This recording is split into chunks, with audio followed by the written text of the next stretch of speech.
Ang walang kapantay na martial god, unang yugto. Kabanata 1541, Paglikha ng pangarap. Maraming tao dito ang mga amo mo. Maaari kang humingi ng payo sa kanila tungkol sa pagtatanim anumang oras, kasama na ako. Sabi nung naka-purple na damit habang naglalakad kasama si Linfang. Sige. Sabi ni Linfang na tumatango. Si Master Mi ay parang gusto niyang palakihin si Linfang. Nabihag ng Celestial Chi Castle ang mga taong iyon at ang layunin nila ay palakasin sila para sa kanilang sariling interes. Laban sa lahat ng inaasahan, si Linfang ay nasa sabik dahil doon. Lahat ng mga tao dito ay dapat na mula sa bahwang, ngunit ngayon sila ay kinokontrol ng Celestial Chi Castle. Ang lungkot naman. Isip ni Linfang. Ngunit bukod sa mga taong makakalaya, ang bilang ng mga taong nahuli ng Imperial Assassin Union ay nakakatakot na. Nakakatakot ang bilang ng mga henyo na nakuha ng Imperial Assassin Union. Mula ngayon, ang lugar na ito ay kung saan maaari kang magsanay ng paglilinang.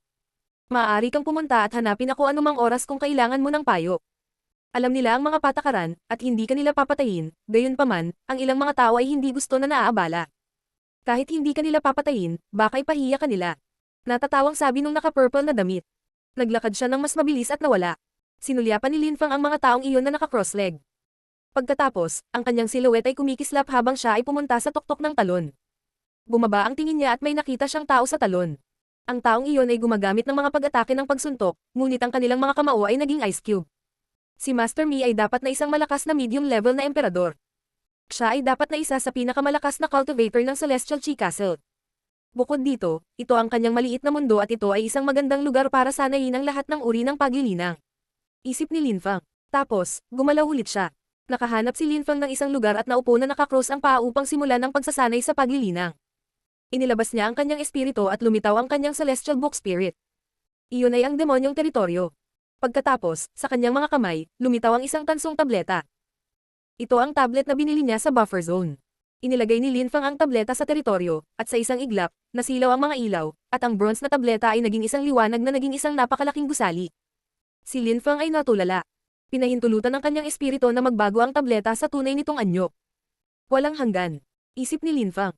Sa katunayan, sinabi sa kanya ng matanda na ang bagay ay nagmula sa Everlasting Cave of the Immortals, ngunit ang lugar na iyon ay hindi ang Everlasting Cave of the Immortals, ito ay isang Everlasting Celestial Palace. Walang kawili-wili tungkol sa palasyo, ngunit mukhang hindi ito kapaki-pakinabang. Isip ni Linfang na umiiling. Pagkatapos ay itinago niya ito, nawala ang mga ilaw, at tumigil si Linfang sa pag-iisip tungkol dito. Kinuha ni Linfang ang ilang sinaunang kasulatan at inilagay ang mga ito sa teritoryo. Lumipas ang mahabang panahon sa labas ng mundo bago muling imulat ni Linfang ang kanyang mga mata. Ang pangarap ng buhay sinaunang kasulatan, isang panaginip ay ginawa para sa kamalayan at ang kamalayan ay gumagala lamang sa isang panaginip sa loob ng 1,000 taon. Bulong ni Linfang. Naglabas siya ng isang buto ng kapalaran, isang binhi ng kapalaran ng panaginip. Siyempre, ayaw niyang gamitin ito para makalusot sa Huang Chi layer, hinawakan lang niya ito sa kamay at pinag-aralan ang dakilang lakas ng panaginip nito. Nagbigay ito sa kanya ng pakiramdam, na parang gusto niyang isagawa ang Dream of Life Ancient Scriptures. Ang pangarap ng buhay sinaunang kasulatan at ang tatlong buhay na mga kasulatan ay parehong magkatulad na sila ay sinaunang mga kasulatan. Gustong-gusto ni Linfang ang paglilinang ng demonyo at alam niya ang iba pang mga uri ng enerhiya. Sa pagkakataong ito, pinag-aaralan niya ang Dream of Life Ancient Scriptures, ngunit nagkaroon siya ng impresyon na hindi pa siya nag-aral ng katulad nito sa ngayon. Karaniwan, ang mga tao sa malalaki at makapangyarihang mga grupo ay nag-aaral ng mga kasanayan at pamamaraan na nagpapahintulot sa kanila na magsagawa ng malalakas na pag-atake, ngunit ang Dream of Life Ancient Scriptures ay higit na kumikilos bilang isang tulong sa mga cultivator. Ang dahilan kung bakit pinag-aaralan ni Linfang ang Dream of Life Ancient Scriptures ay upang ihanda ang kanyang sarili para sa Three-Lived Scriptures. Unti-unti, nahulog si Linfang sa isang malalim na estado ng meditative. Kahit na ang pag-aaral ng mga sinaunang kasulatan ay hindi isang bagay na magagawa sa isang kisap mata, sa antas ni Linfang, ang pag-aaral ng mga sinaunang kasulatan ay hindi nagtagal kay Linfang. Pagkatapos ng kalahating araw, maaari na siyang magsimulang mangarap at mag-aral sa panaginip na iyon. Ang bentahe ng pag-aaral sa panaginip ay nakakapag-focus siya. Sa isang panaginip, ang lahat ay isang ilusyon, ngunit sa kabilang banda, siya ay talagang nagsasanay sa paglilinang at nagiging mas malakas. Pagkaraan ng 3 araw, huminto si Linfang sa pagsasanay sa pagtatanim at pumunta sa talon. Nakita nang nandoon si Linfang na papalapit, kaya inangat niya ang kanyang ulo. Biglang, isang dambuhalang kamay ang gumalaw patungo kay Linfang. Iyon ay cosmic strength, nakakatakot. Isip ni Linfang. Nag-condense siya ng puwersa at tumalon pasulong habang pinakawala ng malademonyong chi. Pagkatapos ay nagbanggaan ang mga suntok. Sa ilang mga kaluskos, naputol ang bawat kamao. Kahit na malakas ang cosmic energies, ang kalaban ay umatake ng hindi masyadong nag-iisip, kaya sinira ni Linfang ang enerhiya. Ikaw ay isang demon cultivator, wala akong maituturo sa iyo. Sabi ng cultivator kay Linfang. Lumakad si Linfang pasulong at sinabing, Guro, kailangan kong tulungan mo ako. Pakisuyong apihin ako ng puwersa na pinarami ng 700, pagkatapos ay 800, pagkatapos ay 900 at pagkatapos ay 1,000. Sigurado ka ba? Tanong ng kanyang kausap. Ako nga, salamat, Guro. Umupo si Linfang na naka-cross-legged sa talon bago nagpakawalan ng puwersa ang emperador. Kahit na napakasakit, pinagmasdan niya ang puwersa ng mahinahon at matahimik. Kawili-wili. Nakangiting sabi ng River Emperor. Nagulat siya, kaya mas nilakasan niya ang kanyang puwersa. Napaungol si Linfang, ngunit nakaupo pa rin, nanatili siyang kalmado na parang hindi masakit. Puwersa na pinarami ng 800, 900 at pagkatapos ay bumagsak ang 1,000 sa kanyang katawan. Pakiramdam ni Linfang ay masusuffocate siya. Ngunit nanatili siyang hindi gumagalaw na parang bundok. Dapat ko bang ipagpatuloy? Tanong ng emperador ng ilog. Alam niya na hindi gaanong matututunan ni Linfang sa maikling panahon. Ang dahilan kung bakit mabilis na natutunan ng mga tao ang puwersa sa Celestial Walls Manor ay dahil mayroong 8 pader na may iba't ibang puwersa. Sa ganoong paraan, ang sinumang cultivator ay maaaring lumipat mula sa dingding patungo sa dingding upang baguhin ang presyon sa kanilang sariling kagustuhan. Sa tulong ng ibang tao, mas mahirap dahil hindi nila alam kung kailan nila kailangang baguhin ang intensity. Ayos lang, salamat, Master. Binuksan ni Linfang ang kanyang mga mata at umalis. Bumalik siya sa lugar kung saan siya nagsasanay sa paglilinang at naglabas ng mas maraming lakas sa panaginip. Humiga si Linfang, pagkatapos ay huminga siya ng mabagal, at nakatulog. Sinimulan ni Linfang na mangarap na ang emperador ng ilog ay inaapi siya ng puwersa, na patuloy na binobomba ang kanyang katawan. Kung alam ng River Emperor kung ano ang ginagawa ni Linfang, labis siyang magugulat. Akala niya ay walang gaanong napala si Linfang sa kanyang tulong, ngunit ang totoo ay kailangan ni Linfang ang kanyang tulong sa paglikha ng pangarap para patuloy na magsanay. Ang walang kapantay na martial god, unang yugto. Kabanata 1542, makipagkompetensya. Ang pag-aaral ng puwersa sa isang panaginip ay hindi gaanong mahirap kaysa sa paggawa nito sa labas ng mundo. Nakadama ng kalmado si Linfang habang pinag-aaralan niya ito sa kanyang panaginip. Pagkalipas ng ilang araw, may lumitaw na silhouette sa harap ni Linfang, ngunit hindi nakita ni Linfang ang taong iyon dahil nananaginip pa rin siya. Nakasimangot yung naka-purple na damit. Sa sandaling iyon, dahan-dahang huminga si Linfang, mukha siyang kalmado at payapa. Wala siyang chi sa paligid niya at hindi siya naapektuhan ng outside world. Hindi siya nagsasanay sa paglilinang, natutulog siya. Masyadong payapa ang tulog niya. Yung naka-purple na damit ay mukhang hindi masaya tungkol doon. Linfang. Sigaw nung naka-purple na damit. Biglang nagising si Linfang. Sa kanyang lakas, maaari lamang siyang lumikha ng mababang antas ng mga pangarap na madaling masira. Guro. Sabi ni Linfang na tumayo. Habang nagsasanay sa paglilinang sa isang panaginip, hindi niya alam kung ano ang nangyayari sa labas. Magiging problema iyon.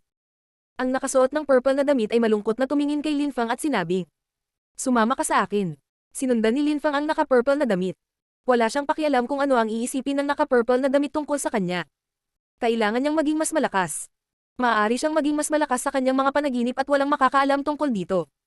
Iyon ang pinakamahusay na paraan upang itago ang katotohanan na siya ay nagiging mas malakas. Maaari siyang makakuha ng mas maraming oras sa ganoong paraan. Ang naka-purple na damit ay nagdala kay Linfang sa Celestial Forest kung saan sila huling pagkakataon. Doon din nagtipon ng iba. Sa pagkakataong ito, pupunta tayo sa buffer zone dahil may mga dapat tayong gawin. Sabi ng naka-purple na damit kay Linfang. Alam na ng iba ang tungkol doon dahil si Linfang ang huling dumating. Tara na, nagsimulang lumipad ang grupo at umalis sa kagubatan. Pagkaraan ng maikling panahon, ang naka-purple na damit ay pumasok sa isang puno at nawala. Ang punong iyon ay ang labasan ng ating maliit na mundo. Noon, ang maliit na mundo kung saan nilikha ni Yandy ay may isang puno bilang isang labasan, at pagkatapos ay naroon ang puno sa Love Sickness Forest. Pumunta si Linfang at ang iba pa sa puno at nagpakita sa labas ng mundo. May isang puno sa likod nila, parang normal lang na mahirap isipin na humantong ito sa isang maliit na mundo. Naroon din si Chi Yuchen. Naglakad siya papunta kay Linfang at mapanuksong tiningnan siya. Mukha siyang natuwa dahil pinagtaksilan siya ni Muyun at pagkatapos, si Linfang ay naging isa sa kanilang mga alipin. Gusto mo ba si Muyun? Tanong ni Chi Yuchen kay Linfang na walang pakialam. Maging tapat, dapat makinig ka sa utos niya.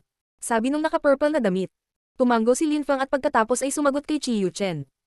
Talaga, kumbinsido si Chi Yuchen na gusto ni Linfang si Muyun, kaya kailangang sabihin ni Linfang ang naisip ni Chi Yuchen. Dapat kang tumingin sa aking mga mata kapag sumasagot, at dapat mo akong tawaging master. Sabi ni Chi Yuchen. Guro, gusto ko talaga si Muyun. Sabi ni Linfang na yumuko kay Chi Yuchen. Nang ibinaba ang kanyang ulo, si Linfang ay mukhang sobrang asar. Siyempre, sa tagal lang niyang ibinaba ang ulo niya, sa pag-angat niya ulit ng ulo ay parang walang pakialam na naman siya. Tumingin si Chi Yuchen kay Linfang at masayang ngumiti. Tuwang-tuwa siyang makita si Lin Feng na sumuko sa kanya ng ganoon. Hahayaan kitang tamasahin ang kanyang kagandahan minsan. Natatawang sabi ni Chi Yuchen. Pagkatapos, tumalikod siya at kinausap ang sarili. Kahit na naka-purple ang damit niya, isa lang siya sa mga alipin ng Celestial Chi Castle. Ngayon, siguradong pagsisisihan mo ang iyong mga pinili. Terena, sabi ng leader ng grupo. Nakita na siya ni Lin Feng sa maliit na mundo. Isa itong katamtamang antas na emperador. Ang grupo ay bumangon sa himpapawid at lumipad patungo sa buffer zone. Sa lalong madaling panahon, ang siyam na dakilang celestial na kastilyo ay magsisimulang makipagkompetensya upang makakuha ng kontrol sa maliliit na mundo. Ang lugar kung saan sila maglalaban ay sa buffer zone. Dumating na rin ang ibang mga kastilyo. Pagdating nila, napansin ni Lin Feng na mas marami pa ang tao kaysa sa unang pagkakataon na nandun siya. Guro, paano tayo makikipagkompetensya upang makakuha ng kontrol sa maliliit na mundo? Tanong ni Lin Feng sa naka-purple. Sabay silang napadpad sa isang napakagandang palasyo. Isang kompetisyon sa pagitan ng mga kabataan na wala pang 50 taong gulang. Ang tatlong grupo na ang mga kabataan ng pinakamalakas ay nakakakuha ng kontrol sa maliliit na mundo. Sagot ng emperador sa mga damit na kulay ube. Alam na iyon ng lahat. Hindi nila magawang lumaban ang mga pinuno dahil ayaw nila ng isang mahusay at trahedya na digmaan. Ayaw din nilang mawalan ng mukha ang kanilang mga pinuno. Kaya naman matagal nang natukoy ang panuntunan. Pinangasiwaan ng Qingdi Mountain ang kaganapan. Sinulyapan ni Lin Feng si Chi Yuchen at ang mga taong nasa tabi niya. Ang mga taong iyon ay tila mga pangunahing disipulo ng Celestial Chi Castle. Yung mga taong iyon parang hindi sila mag-aaway. Tila naroon sila upang matiyak na ang lahat ay mangyayari ng walang anumang problema. Lin Feng, hindi mo kailangang mag-alala tungkol sa ginagawa ni Chi Yuchen, mataas ang tingin ni Master Mi sa iyo.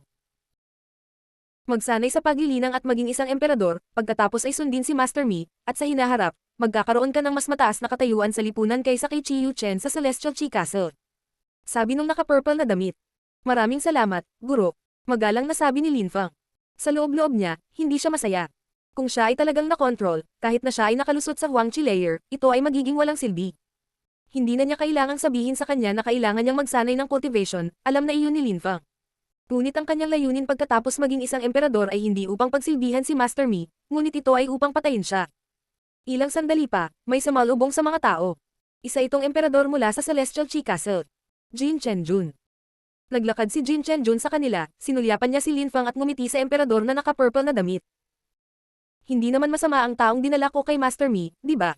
Salamat, Jin Chenjun. Sabi nung naka-purple na damit habang nakangiti ng matino. Huwag kang magpasalamat sa akin, hanggat si Master Mi ay nasiyahan, pagkatapos ay masaya ako. Nakangiting sabi ni Jin Chenjun. Tumingin siya kay Lin Feng at sinabi, hindi ko akalain na makakakuha ka ng kulay lila na damit ng ganoon kabilis. Salamat, Jin Chenjun. Sabi ni Lin Feng. Sige, lahat ay nagkukumpulan sa harap ko. Una, kailangan mong magpahinga ng isang araw. Nakangiting sabi ni Jin Chenjun. Pagkatapos ay dinala niya ang lahat sa isang bulwagan kung saan nakita ni Lin Feng ang maraming magagandang babae na naghihintay. Lin Feng, ang mga magagandang babaeng iyon ay mga priestesses, at lahat sila ay mga birhe. Bawat 10,000 taon, kapag nakikipagkompetensya tayo upang makakuha ng kontrol sa maliliit na mundo, ang mga priestesses ay kumikilos bilang hostess. Maghanap ka ng babaeng gusto mo, at siya ang magiging escort mo. Sabi ng emperador na nakasuot ng purple na damit.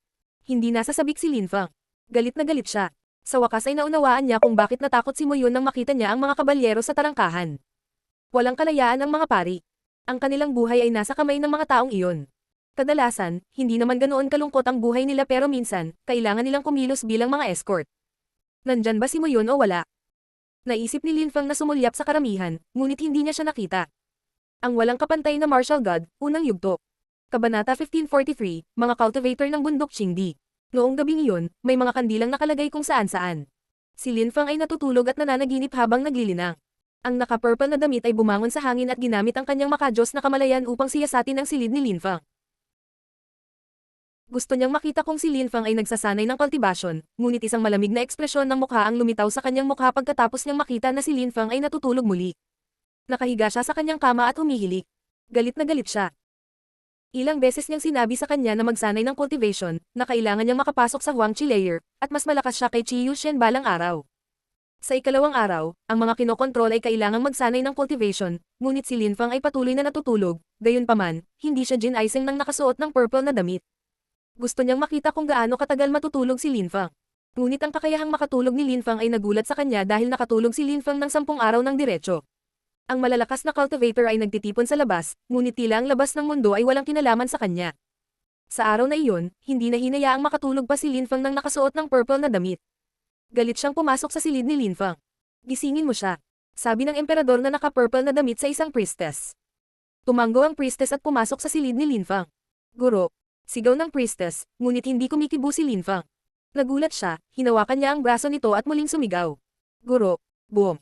Ang priestess ay biglang itinulak palayo at bumagsak sa isang pader, nabasag ang isang piraso nito.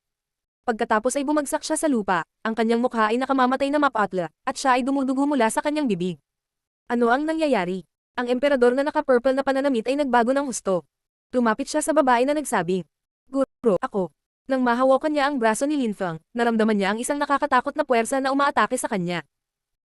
Kung siya ay medyo mahina, siya ay namatay. Pasensya na master, matagal akong nakatulog. Sabi ni Linfang na lumabas ng silid. Kapag natutulog ako, hindi ako sanay na may humahawak sa katawan ko. Mukhang kailangan kong mag-ingat sa susunod kung gusto kong magsanay ng paglilinang habang natutulog. Isip ni Linfang. Mukhang hindi masaya ang emperador na nakasuot ng purple na damit. Alam mo ba ang tagal mong natulog noon? Malungkot na sabi ng emperador na nakasuot ng purple na damit. Ilang araw na lang ang natitira bago magsimula ang kompetisyon. Roger, guro. Sabi ni Linfang na tumatango. Pagkatapos, umalis siya kasama ang emperador. Umalis sila sa palasyo ni Jin Chenjun at makalipas ang maikling panahon, nakarating na sila sa public square. Tila ginawa ito lalo na para sa mga labanan. Mayroong siyam na bleachers para panoorin ng mga tao ang mga laban. Bukod sa mga upuan sa bleachers, maaari ding tumayo ang mga tao sa gilid para panoorin ang mga laban. Sa sandaling iyon, marami na ang naroon. Ang mga labanang iyon ay nangyayari tuwing 10,000 taon, kaya syempre ang mga tao ay hindi nais na makaligtaan ang mga ito. Tulad ng maliit na mundo, ang mga tao mula sa mahusay na mundo ay gustong gumamit ng mga yugto ng labanan.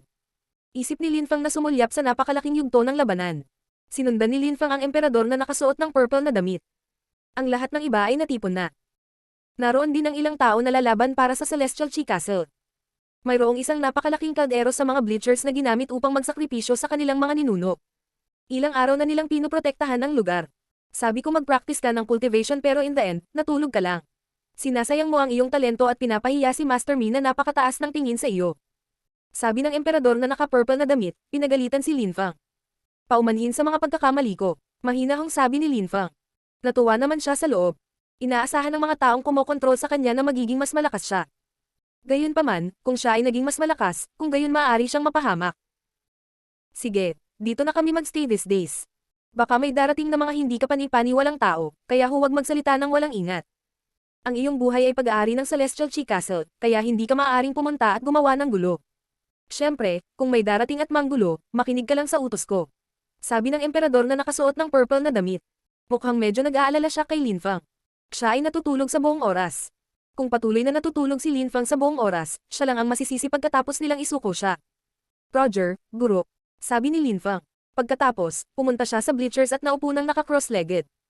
Nagsimula na naman siyang mangarap. Ang emperador na naka-purple na damit ay namangha. Hindi niya naintindihan, nagsasanay ba si Linfang ng cultivation o natutulog? May tinatago ba siya?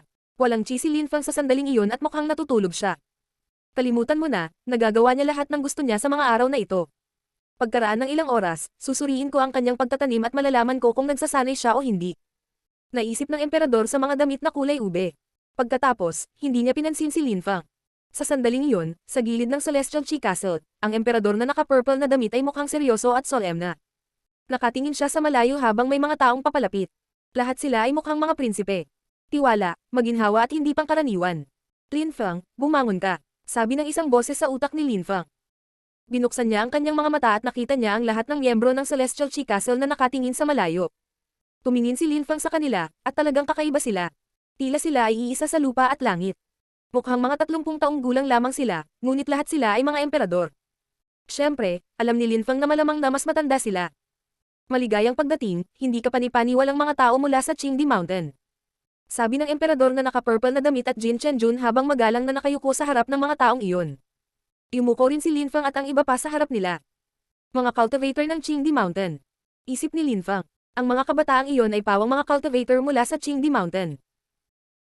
Hindi katakataka na ang emperador na naka-purple na damit at si Jin Chenjun ay kumilos ng napakagalang. Yung maliit na si Yu Chen, tama ba? Sabi ng isa sa mga binata na nakangiti kay Chi Yu Chen. Tito Yunsheng, ako iyon. Sabi ni Chi Yu Chen na nakangiti kay Chi Yunsheng. Ang kanyang mga mata ay puno ng malamig na ilaw. Si Yun Sheng ay kanyang tiyuhin at siya ay naging isang cultivator ng Qingdi Mountain. Sa hinaharap, magiging isa siya sa mga pinuno ng Celestial Qi Castle. Hindi masama. Sa pagkakataong ito, magkakaroon ng isang mahusay na cultivator na kumakatawan sa Qingdi Mountain at marami pang iba mula sa Qingdi Mountain. Ipakita sa amin kung gaano kakalakas at baka maging cultivator ka rin ng Qingdi Mountain. Ang isang maliit na isda ay sasali sa mga dragon. Sabi ni Qi Yunsheng at tinapik ang balikat ni Qi Yuchen. Pagkatapos, tumingin siya sa iba pang mga cultivator mula sa Qi Clan at sinabi, gumawa ng mahusay na pagsisikap upang ipakita sa amin kung gaano kayo kalakas. Kahit na marami sa inyo ang walang family name na Qi, sa Celestial Qi Castle, bahagi ka ng kanilang pamilya. At saka, walang pakialam ang Qingdi Mountain sa pangalan ng iyong pamilya, lakas at talento lang ang mahalaga sa kanila. Roger, guro. Sabi ng lahat na nakayuko. Ang walang kapantay na martial god, unang yugto. Kabanata 1544, Emperador Shen Yu. Di nagtagal pagkatapos nito, dumating ang lahat ng mga cultivator mula sa Qingdi Mountain. Ang mga dumating kasama si Qi Yunshen ay ang mga naging kaibigan niya sa Qingdi Mountain. Ang mga kabataan na naging bahagi ng Qingdi Mountain ay hindi lamang mahuhusay, ngunit maswerte rin. Dumating din ang mga tao mula sa iba pang siyam na dakilang Celestial Castle. Bukod pa rito, sa mga tao mula sa Qingdi Mountain, marami sa kanila ay mula sa siyam na dakilang Celestial Castle. Gayunpaman, iilan sa kanila ang may napakataas na katayuan sa lipunan sa Qingdi Mountain.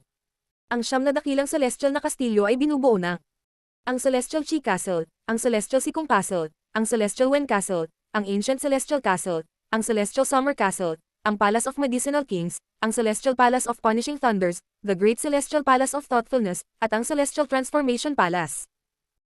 Ang siyam na dakilang celestial na kastilyo ay lahat ay matatagpuan sa mga teritoryo ng Qingdi Mountain.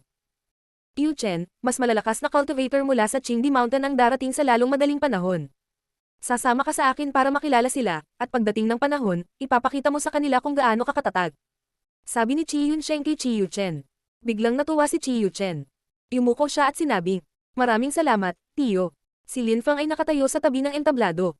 Sinulyapan niya ang karamihan at naisip. Ang siyam na dakilang Celestial Castle ay hindi lamang ang mga aktor, ang Qingdi Mountain ay gumaganap din ng isang papel. Bukod sa kompetisyon, ang siyam na dakilang Celestial Castle ay maghahanap din ng mga pagkakataon na magpadala ng kanilang sariling mga disipulo sa Qingdi Mountain. May mga tao sa lahat ng dako. Nakita ni Lin Feng ang maraming taong kilala niya. Sa gilid ng Celestial Sikong Castle, nakita niya si Sikong Zhangmi.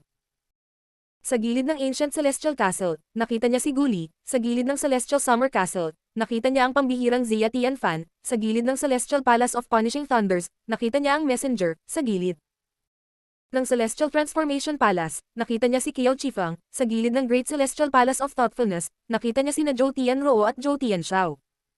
Ang mga taong iyon ay pawang mga kabataang cultivator mula sa siyam na dakilang kastilyo sa kalangitan. Kaya naman nagpunta sila sa maliit na mundo para magsanay ng paglilinang. Makatuwiran na ngayon na hindi silang lahat ay mabuting magkaibigan habang nasa bahwang, kung may mga salungatan sa pagitan ng kanilang mga matatanda, may mga salungatan din sa pagitan nila. Tumingin si Lin Feng sa Celestial Sikong Castle, ngunit wala siyang nakitang kakilala niya. Nakita ni Lin Feng si Emperor Yu, ngunit mukha siyang ordinaryong tao. Nakatingin siya sa mga tao ng Celestial Qi Castle. Nang makita niya si Lin Feng, mukhang malungkot siya. Napansin din niya sina Ban Roo, Li Hen, Xingzan at Yuan Fei. Lahat sila ay mukhang walang laman habang nakatayo sila sa gilid ng Celestial Qi Castle. Kasalanan ko ang lahat. Naisip ni Emperor Yu, sumakit ang puso niya habang nakonsensya siya, lalo na para kay Lin Feng. Gusto siyang protektahan ni Lin Feng dahil nasugatan siya. Ilang sandali pa, may mga ulap na gamulong sa langit at lumitaw ang isang grupo ng mga tao. Mukhang hindi kapanipaniwala ang pinuno ng grupo. Nakasakay siya sa isang aswal-berdeng lotus at dalawang malalakas na cultivator ang nakatayo sa likuran niya. Narito si Emperor Ni Chen. Ang isa sa mga taong iyon ay isang malakas na cultivator mula sa Qingdi Mountain. Emperor Ni Chen. Ang lahat ng malalakas na cultivator mula sa siyam na dakilang celestial na kastilyo at Qingdi Mountain ay tumayo para kay Emperor Ni Chen. Narinig ko na si Emperor Ni Chen ay isa na ngayong high-level na emperor, ibig sabihin ay hindi maarok ang kanyang lakas.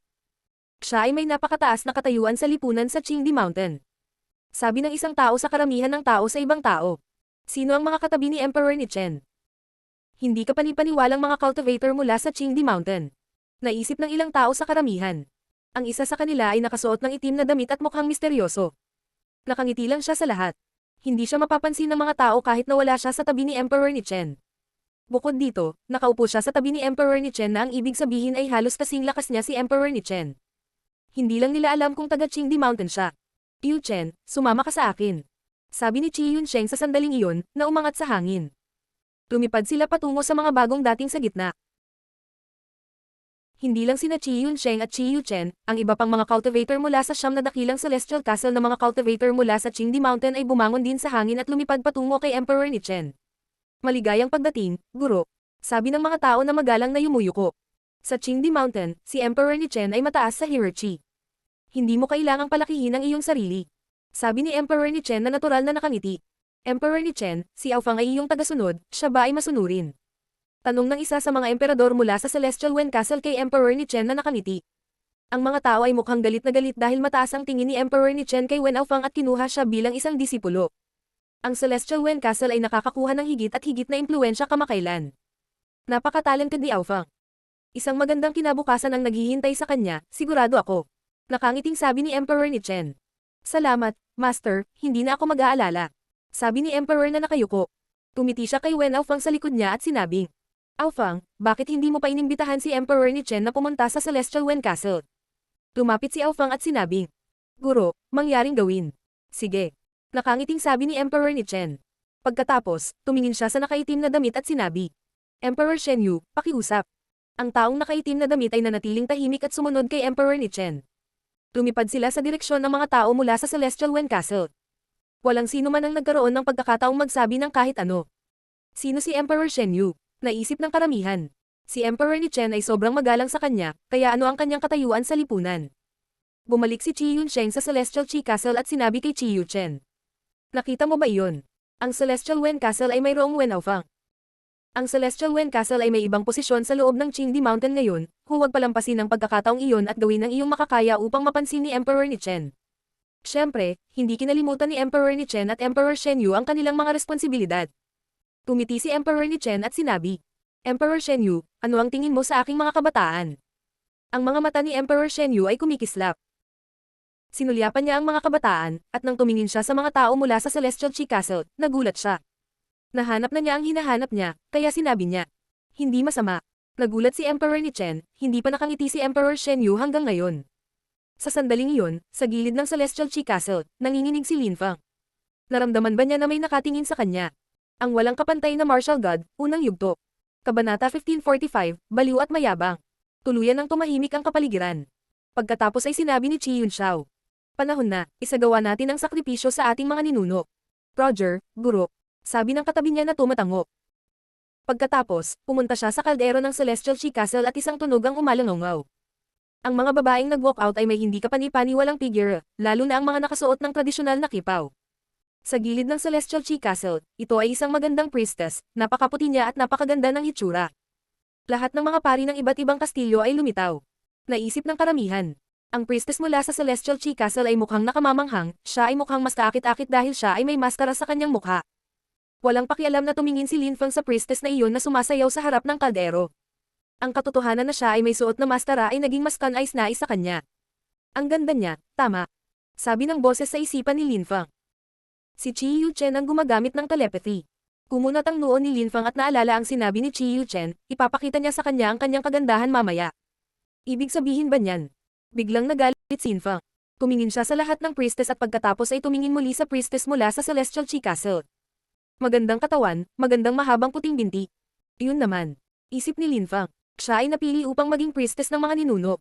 Sa wakas, tatlong tunog ang umalangaw at ang mga miyembro ng Qi Clan ay tumayo. Tumalikod ang lahat ng priestesses at tumayo sa harap ng bleachers. Tanggalin mo ang iyong mga maskara. Sabi ni Chi Yuchen. Sunod-sunod na hinubad ng mga babae ang kanilang mga maskara. Ang pinuno ng grupo ay si Muyon. Tumingin si Muyon kay Lin Feng. Akala niya ay katulad niya si Lin Feng, na nawala ang kalayaan niya. Tito, Masters, ako mismo ang pumili ng mga babaeng iyon. Gusto mo ba sila? Mahinahong tanong ni Chi Yuchen. Ang sex ay hindi karaniwan sa mundo ng paglinang. Ang mga tao ay kadalasang gumugugol ng oras sa pagsasanay ng paglilinang, gayunpaman, minsan, ang mga cultivator ay nasiyahan sa ilang makalaman na kasiyahan. Naisip ni Chi Yunsheng na hindi masama ang mga babaeng iyon. Ang malalakas na cultivator sa tabi niya ay mukhang nasisiyahan din. Tumingin si Chi Yunsheng kay Muyon at nagtanong. Ano ang pangalan mo, Tito? Ang pangalan ng babaeng iyon ay Muyon. Sige, gusto ko siya. Sabi ni Chi Yunsheng. Si Muyon ay nagngangalit ng kanyang mga ngipin, ang kanyang mukha ay nakamamatay na mapala. Pagkatapos ay ngumiti si Chi Yuchen kay Muyon sa malamig na paraan. Hindi siya makatanggi matapos siyang piliin ito. Siya ang magiging laruan niya ngayon, na umiiral lamang upang pasayahin siya. Gayunpaman, lumingon si Lin Fang at sinabi kay Qi Yunsheng. Guro, may gusto akong sabihin. Oh, tumingin si Qi Yunsheng kay Lin Fang. Siya ay mula sa Celestial Qi Castle, at nakasuot siya ng purple na damit, na nangangahulugan na siya ay isang mahuhusay na cultivator mula sa isang maliit na mundo. Lin Fang. Sabi ng emperador na nakasuot ng purple na damit. Ano ang nangyayari kay Lin Fang? Guro, may gusto sana akong sabihin para kay Master mula sa Qingdi Mountain para hindi siya magalit. Sabi ni Lin Fang sa emperador na nakasuot ng lilang damit. Pagkatapos, tumingin siya kay Qi Yunsheng at sinabi, Guro, bago ako maglingkod sa Celestial Qi Castle, dati akong nagtatago sa isang maliit na tribo sa disyerto. Pinrotektahan niya ako mula sa Celestial Qi Castle. Nanirahan ako sa kanyang tribo ng ilang panahon at talagang nakipagtalik sa kanya. Noon, gusto siya ni Qi Yuchen, kaya nagalit siya matapos malaman ang tungkol sa pagtataksil sa kanya, at pinilit siyang dumalo. Sumimangot si Qi Yunsheng, mukhang galit na galit siya. Kung totoo iyon, ibig sabihin ay hindi na birhen si Moyon at niloloko siya ni Qi Yunsheng. Biglang nabalot ng malamig na pawis si Qi Yuchen. Ang kanyang mga mata ay puno ng malamig na ilaw. Panay ang tingin niya kina Lin Fang at Moyon. Nag-sex ba talaga kayo? Nakatira ako sa kanya ng ilang sandali, kaya syempre ginawa namin. Mahinahong sabi ni Lin Fang. Napatingin si Moyon kay Lin Fang nang may pagtataka. Si Lin Fang ay hindi nakokontrol. Sa totoo lang, hindi ko gustong magsinungaling sa iyo. Sabi ni Moyon na nakayuko sa harap ni Qi Yunsheng. Tito, hindi ko alam na siya ay isang kalapitang mababa ang lipad na ng ahas na lumabag sa mga patakaran ng Celestial Qi Castle. Pakiusap ni Qi Yuchen. Ayos lang, okay lang, hayaan mo na lang siya. Sabi ni Qi Yunsheng. Wala siyang pakialam sa maliit na bagay. Ngayon, maghintay ka na lang kung ano ang mangyayari sa iyo. Malamig na sabi ni Qi Yuchen. Muling nagsalita si Lin Fang. Guro, sumimangot ang emperador na nakasuot ng purple na damit. Kakaiba ang kinikilos ni Lin Fang. Guro, dahil babae ko siya, mangyaring ibigay siya sa akin. Sabi ni Lin Fang sa emperador na nakasuot ng lilang damit. Sumimangot ang emperador na nakasuot ng purple na damit, hindi siya nakaimik. Hindi niya alam ang gagawin. Nasa kontrol nila si Lin Fang, at mataas din ang tingin ni Master Mi sa kanya. Si Qi Yuchen ay may dugo ng Qi clan, ngunit ang kanyang katayuan sa lipunan ay hindi kasing taas ng emperador na nakasuot ng lila. Mangarap pa, parusahan siya. Nilabag niya ang mga patakaran pagkatapos ng lahat. Sigaw ni Qi Yuchen. Pagkatapos sabihin niyon, naramdaman niya ang isang nakakatakot na kamatayan na pumapalibot sa kanyang katawan. Tap. Dahan-daang naglakad si Lin Fang patungo kay Qi Yuchen. Nagsimulang manginig ang lupa at nagsimulang tumibok ang puso ni Qi Yuchen. Lin Fang. Sigaw ng emperador na nakasuot ng lilang damit. Ano ang nangyayari kay Lin Fang? Siya ay natutulog sa buong oras at ngayon ay gusto niyang atakihin si Qi Yuchen. Master, nakinig ako sa utos ni Master Mi, pero hindi niya sinabi sa akin na makinig kay Qi Yuchen. Nirerespeto ko siya, pero sa pagkakataong ito ay pinahiya niya at pinahiya ang babae ko, ano pa ba ang dapat kong gawin? Sabi ni Lin Fang habang patuloy siyang naglalakad patungo kay Qi Yuchen habang naglalabas ng mga enerhiya. Kumunat ang noo ni Qi Yuchen, hindi niya maintindihan kung ano ang mali kay Lin Fang. Kahit na siya ay galit na galit, si Lin Fang ay napakalakas, pakiramdam niya ay nasusuka siya. Mukhang nasasabik si Qi Yunsheng. Si Lin Fang ay nakalusot lamang sa ikapitong layer ng Zunqi at ang kanyang puwersa ay pinarami ng 700, hindi masama. Boom boom. Marahas na yumanig ang mga bleachers habang ang mga dambuhalang alon ng enerhiya ay bumagsak sa Qi Yuchen. Si Lin Fang ay naglalabas ng mga death energies na umuubos sa kanyang buhay. Napaatras siya ng ilang hakbang at mukhang nataranta. Tama na yan. Huwag mong kutsain ang Celestial Qi Castle sa harap ng lahat. Sabi ni Qi Yunsheng na walang pakialam. Naalala ni Lin Fang ang kanyang Qi, ngunit nakatingin pa rin siya sa kanya sa malamig na paraan habang sinasabi niya. Sino ka sa tingin mo? Sa hinaharap, mas mabuting igalang mo ako. Kung hindi ka masaya, puntahan mo si Master Mi para magreklamo. Hindi niya ito binigyan ng kahit anong mukha at pinahiya pa siya. Naglingkod siya sa Celestial Qi Castle at Master Mi, kaya kailangan niyang maghanap ng anumang dahilan para magalit, halimbawa, isang babae. Sino ka sa tingin mo? Ang boses at pagmumura ni Lin Fang ay umalangaw sa kanyang isipan.